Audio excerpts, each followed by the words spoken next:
Halo Sobat Baper, kembali lagi di podcast Baper, bahasan pelajar, bahas apa aja.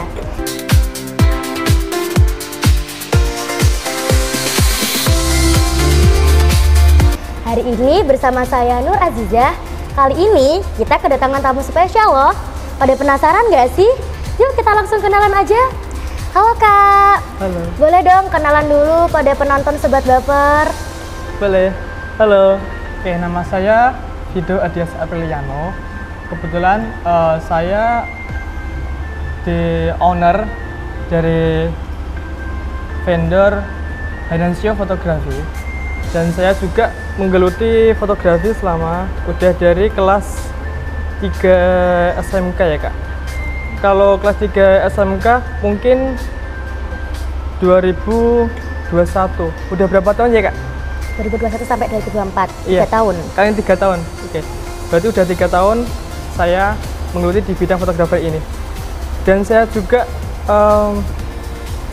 kebetulan dikasih mendapat amanah menjadi media di salah satu majelis Kak. Wow. Alhamdulillah kayak gitu. Udah, seperti itu. Keren ya teman-teman, di usia muda udah menjadi owner.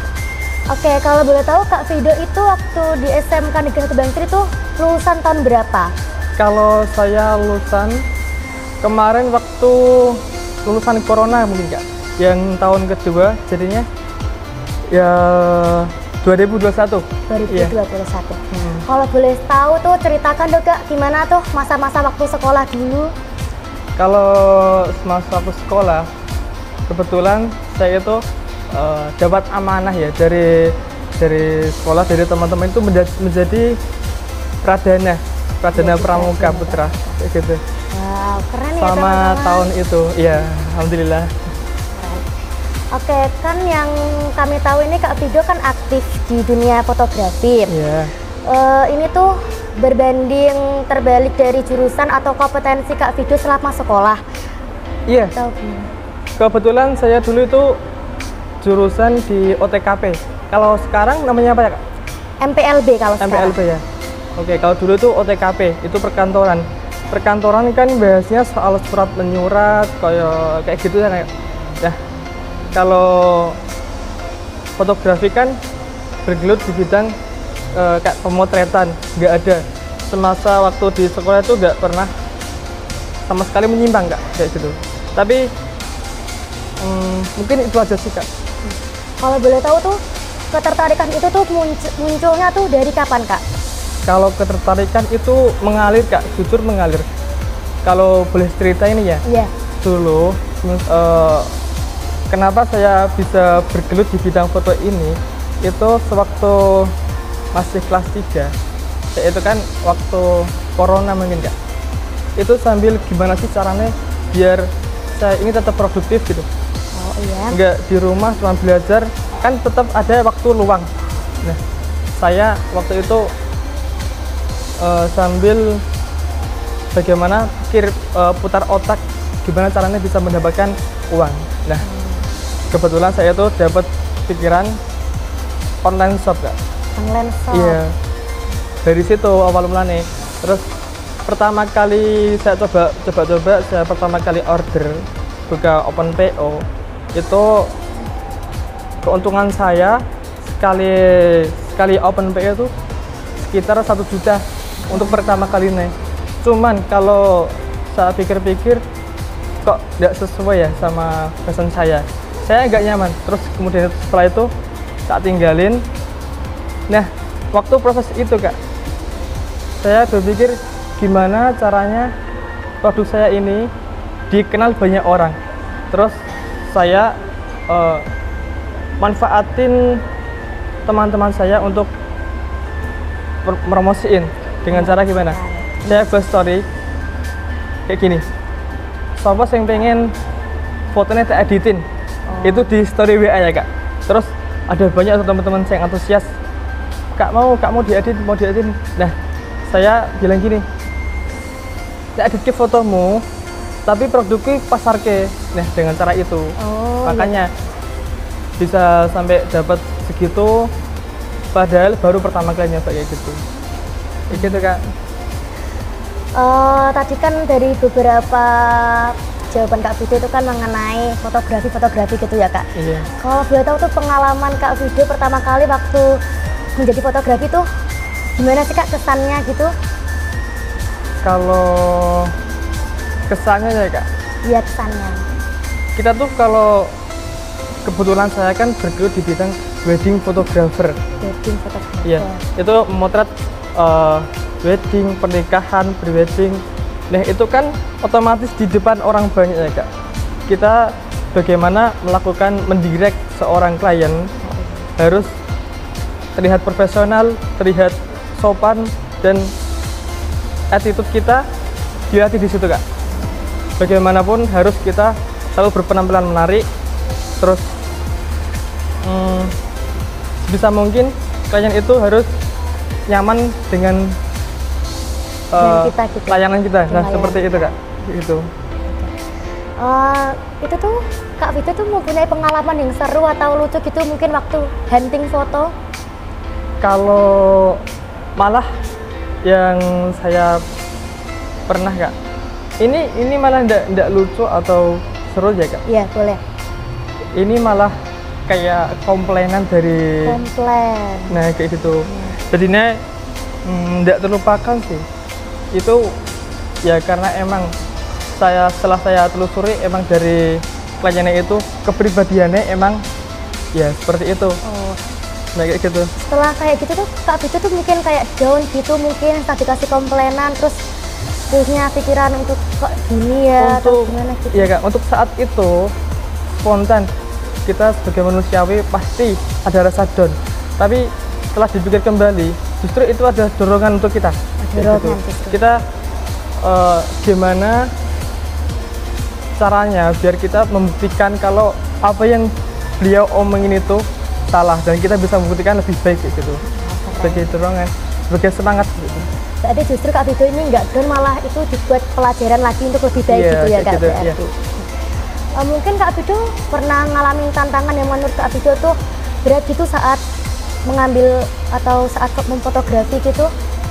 Kalau ini saya ngomong sesuai passion saya tidak apa-apa ya Kak? Iya nggak apa-apa. Kalau yang dinamakan wedding photographer itu Kak, itu kan bekerja dengan orang banyak dan orang itu tidak bisa kita kontrol. Ada yang namanya klien ya namanya kayak gampang aturannya, ono sing angel aturannya gitu. Ono sing kekeh saka dia pengen ini ya ini gitu.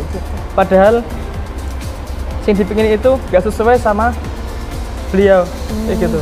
Kayak misal contoh ini kesan yang kurang gimana ya, yang kurang mengenakan mungkin.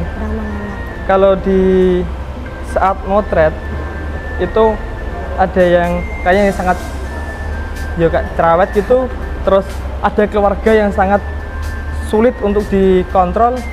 Nah seperti itu sih Kak mungkin kalau tantangan fotografer ini di bidang khususnya di bidang wedding photographer kayak gitu. Berarti harus banyak-banyak sabar ya Kak Fido ya? Sabar terus gimana pun kita harus senyum palsu Kak. Senyum palsu. Kayak gitu. Oke.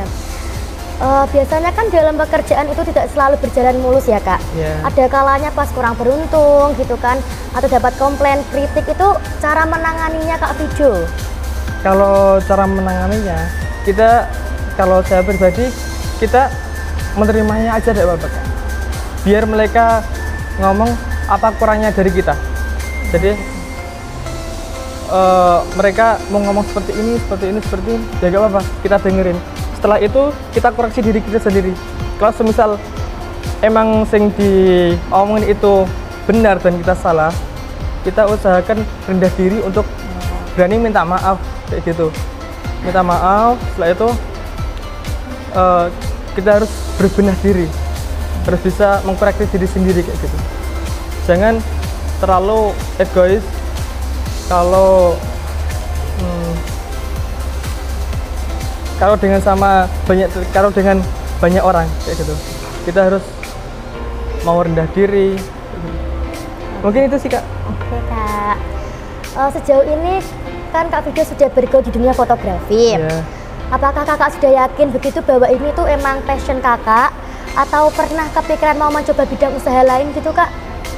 Untuk sementara ini, sejauh ini saya yakin kalau ini passion saya. Karena apa? Saya punya prinsip sendiri kayak gini. Kalau di dunia kerja ya kak, saya punya prinsip kalau saya menggeluti suatu pekerjaan itu tolak ukurnya saya satu tahun. Bisa contoh gini, selama 1 tahun ini saya menggelut di bidang fotografer. Kalau menurut saya kurang, ilmu yang saya tangkap sangat sedikit, saya berpikiran itu bukan passion saya. Dan saya mau nggak mau harus berani keluar dan ambil passion yang lain. Kalau boleh cerita ya kak? Boleh. Ini cerita pribadi sih kak. Dulu sebelum saya bergerak di bidang foto ini, saya itu pernah jualan, buka usaha sendiri, jualan sosis bakar. Itu pernah. Pernah juga ikut di rumah makan kayak gitu. Pernah pada saat itu kejadian waktu kelas 3 SMK. Dan saya kebetulan saya jaga stand itu kak, itu di depan warung, dan saya ikut kerja di warung itu. Jadi nih saya kerja di warung itu terus jaga stand juga. Nah gimana itu sibuk ya kayak gitu. Terus setelah itu sampai rumah itu masih dibebanin sama editan foto. Setelah itu di sekolahan juga sama menjabat di Pradana. Sing banget tuh kak. Tapi Kak Fido masih bisa membagi waktu kan itu, tah? Nah, sempat terpontang-panting atau? Untuk saat itu terpontang-panting, terus saya mikir gini, mana sih yang sekiranya aku dewi ki nyaman dari kedua kerjaan itu. Terus saya mutusin, setelah berpikir itu mungkin di foto lebih ringan gitu kak? Ya lebih ringan, terus lebih menjanjikan juga kalau dipikir panjang kayak gitu kak. Kalau fotografi ini tuh awal mulanya Kak Fido tuh mulai dari hobi atau langsung gimana kak? Mulai dari hobi dulu. Ya mungkin kalau di bidang fotografi ini, saya kan tadi awal mulanya kan lewat jasa edit ke teman-teman itu. Nah dari situ terus ada salah satu vendor itu yang mempunyai WhatsApp saya, terus beliau membutuhin editing, terus saya dikontak kak.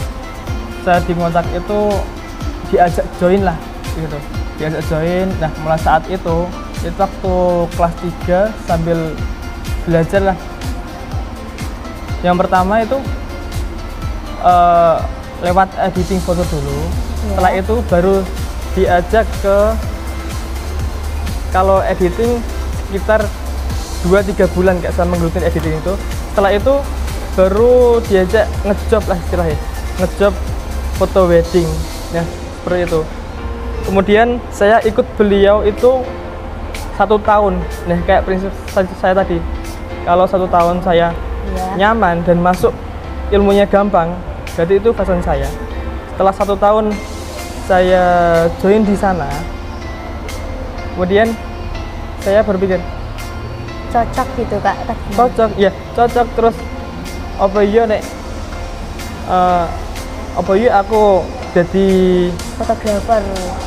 Ya mungkin apa iya aku jadi mungkin nek kita nyaman dengan keadaan tersebut, kita akan, kalau kita nggak keluar dari zona nyaman, kita akan selamanya jadi bawahan orang gitu. Betul. Nah kita harus berani mengambil resiko lah. Nah saat itu saya memutusin untuk keluar, ya sendiri. Terus waktu berapa bulan gitu saya membangun brand sendiri. Saya namain Hanansio Fotografi kayak gitu kan. Itu tadi ownernya yang Kak Fido itu, berarti itu miliknya Kak Fido sendiri? Iya. Nah, luar biasa sekali ya teman-teman. Karena Kak Fido ini kan tadi sudah menemukan passionnya, itu tuh sudah termasuk hal yang luar biasa. Kak Fido boleh dong kasih tips simple buat sobat baper semua yang baru mau mulai mendalami seni fotografer. Mungkin ada tips sedikit gitu. Kalau yang dinamakan fotografi ya Kak, kita harus berani memotret dan mungkin seperti yang saya tadi ucapkan, fotografi itu bukan teori tapi praktek. Teori cuma 30%, selebihnya kita praktek. Kalau kita menguasai seluruh teori tapi kita belum pernah praktek, percuma Kak, kayak gitu. Kalau dengan kita berani praktek, berani memotret apa aja, bisa random lah, itu bisa melatih kepekaan mata kita Kak, kayak gitu ya. Berarti seperti itu, banyakin prakteknya gitu ya Kak. Banyakin praktek, jangan takut salah, jangan gimana ya Kak, kalau kita melihat yang menarik sedikit, kita langsung pernah tidak apa-apa. Nanti ketika kita ada waktu selok, kita bisa renungin gimana salahnya, apa salahnya, kita bisa koreksi gitu. Seperti itu. Oke, jadi itu ya teman-teman, mungkin yang baru memulai seni fotografinya bisa ditiru tipsnya Kak Fido. Iya, silakan. Ini mungkin Kak Fido mau ngasih pesan untuk sobat baper semua mengenai fotografi.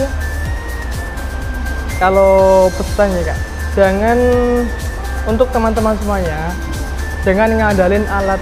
Kita pakai alat seadanya tidak apa-apa. Kalau kita punya handphone, tidak apa-apa pakai handphone. Bisa mungkin kita harus sering-sering memotret lah, kayak gitu. Jangan takut salah, seperti tadi. Jangan takut salah, harus sering-sering memotret, seperti itu. Oke, mungkin tadi pesannya Kak Fido itu, kita walaupun ada hal menarik atau mungkin yang membuat kita lebih maju lagi guys, itu jangan takut untuk mencoba, gitu ya Kak Fido ya? Iya Kak, benar sekali. Oke, sampai sini dulu ya pembahasan bareng Kak Fido dan saya pada hari ini. Sampai jumpa lagi di podcast Baper Bahasan Pelajar, bahas apa aja.